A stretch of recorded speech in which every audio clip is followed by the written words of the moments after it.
The most secretive and covert parts of America's defense apparatus have a whole armory full of specialized weapons for unique situations. One you may have heard of recently is a Hellfire missile full of swords that we're using to take out terrorists in places like Syria. One significant change to warfare that's come about in recent decades has been the advent of precision-guided munitions, and the resulting shift in the way that America and the world at large sees collateral damage. During World War II, massive fleets of heavy bombers dotted the skies above Europe and Japan, laying waste to vast areas of territory in an effort to damage a nation's industrial infrastructure in order to force it into submission. Tens of thousands of people died in these large-scale bombing campaigns, and today, many of those deaths would be considered unacceptable by the international community.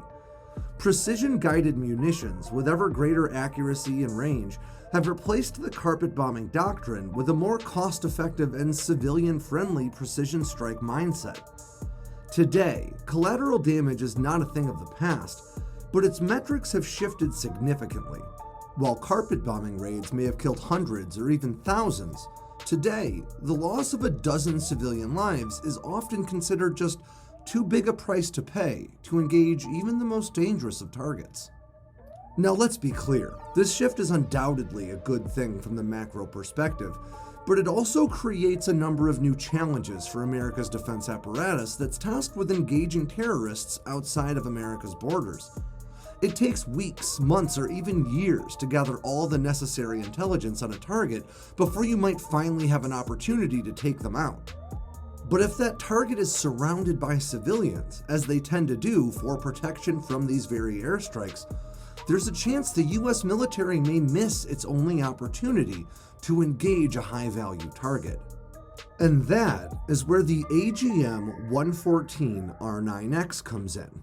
Now, that official name might be a mouthful, but the missile itself utilizes a pretty simplistic approach to killing bad guys while minimizing the chances that anybody nearby will be hurt.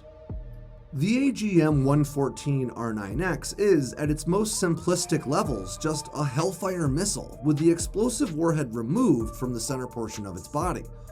Instead of that warhead, this missile uses 6 extendable blades that look a whole lot like swords. Now, this probably seems like a pretty brutal method of engaging a target, but the use of this missile actually makes going after these high-value targets significantly safer, especially for civilians in the area.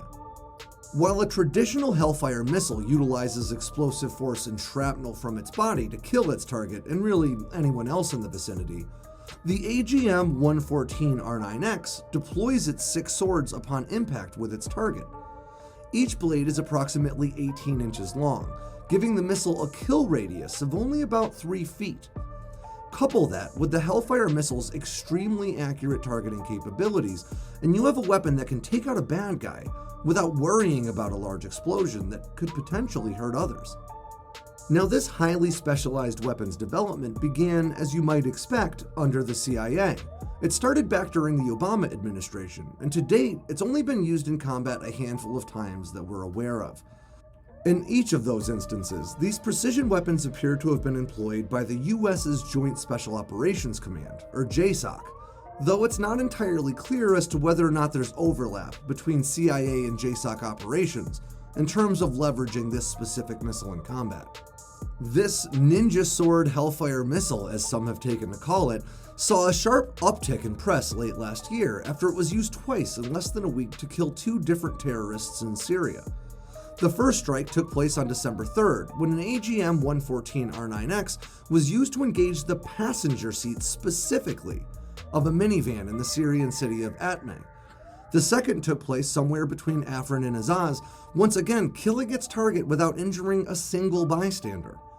As pictures of these strikes and their aftermath hit social media, the US government's sword-wielding missile was introduced to the world in a big way, despite the general lack of formal acknowledgement about this weapon from the Pentagon. All told, this missile covered in swords is believed to have only seen use maybe a half a dozen times so far, which, coupled with the small amount of information released about it, really suggests that the missile is a limited production run that may actually even be the result of just modifying some existing Hellfire platforms for a highly specific use. I mean, either that or the secret squirrels at JSOC would just prefer to keep this one close to the chest. In any regard, it just got a little bit tougher to be a terrorist out there, and that's always good news. And that'll do it for this week's edition of Sandbox News. I'm Alex Hollings. Make sure you swing by sandboxnews.com today and every day for all the latest in news, information, and motivation from all around the force. And of course, if you liked this video, make sure you click like and subscribe down below it. And don't forget to tap on that bell icon so you never miss a drop from Sandbox News.